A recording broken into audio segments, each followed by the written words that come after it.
আমি আয়না, বিশ্বের প্রথম বাংলা এআই অ্যাঙ্কার।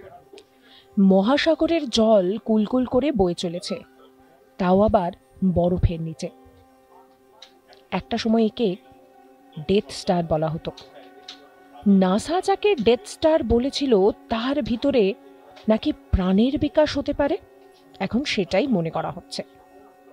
আর যার কথা বলছি সেই চাঁদ মৃত নয়, বরং জীবিত। ভাবছেন তো যে কোন চাঁদের কথা বলছি?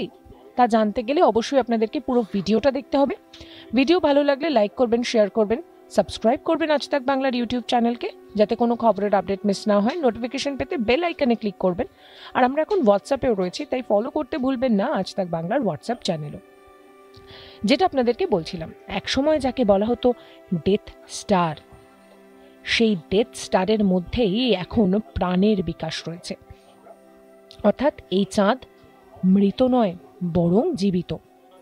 কঠিন পাথুরে মাটি এবং বরফে ঢাকা পৃষ্ঠদেশে নিচ দিয়ে আপন মনে বয়ে চলেছে বিশাল মহাসাগর, আর বিস্তীর্ণ অঞ্চল জুড়ে এর ব্যাপ্তি রয়েছে।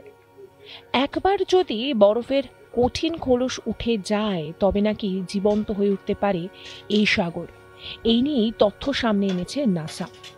তবে চাঁদ শুনে ভাববেন না যে আমি আপনি যে চাঁদ দেখতে পাই রাতের বেলা সেই চাঁদ। এই চাঁদ হলো শনির আত্মজা চাঁদ। আমাদের সৌরমণ্ডলের গ্রহ উপগ্রহদের মধ্যে শনির যে বেশ রহস্য রয়েছে তা তো নতুন করে বলার অপেক্ষা রাখে না। এর উপগ্রহ সংখ্যাও কম কিছু নয়। শনির কম করে 145টি চাঁদ রয়েছে। এর মধ্যে অন্যতম হলো মিমাস। এই চাঁদ নিয়ে আগে বিশেষ তথ্য জানা যায়নি। এই চাঁদের জমি পাথুরে, রুক্ষ, এবড়ো খেবড়ো।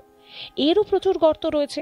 তবে এই মিমাসকে নিয়ে এতদিন পর্যন্ত খুব একটা মাথা ঘামাননি বৈজ্ঞানিকরা।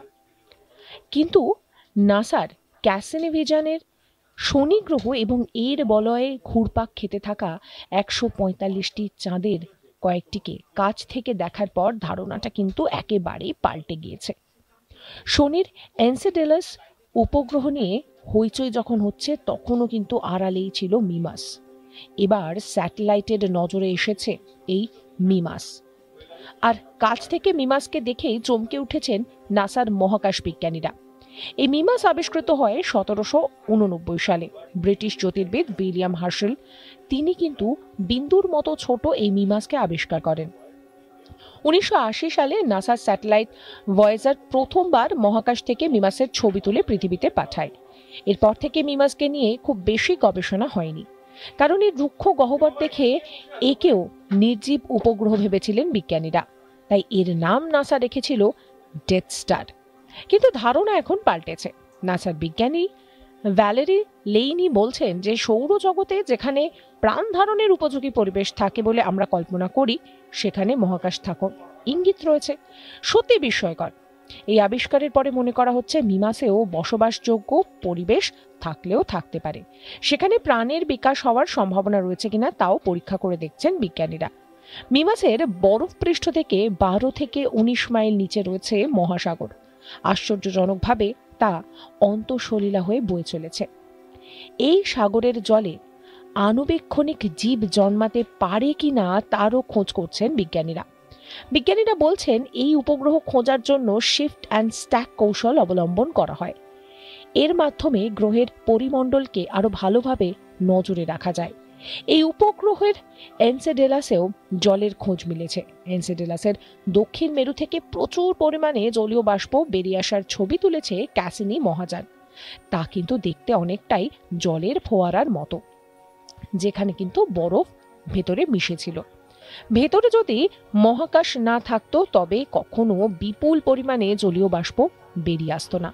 তবে একটা জিনিস বুঝতে পারছেন, যাকে একটা সময় ডেথ স্টার বলা হতো তার মধ্যে কিন্তু প্রাণের হদিশ পাচ্ছেন গবেষকরা।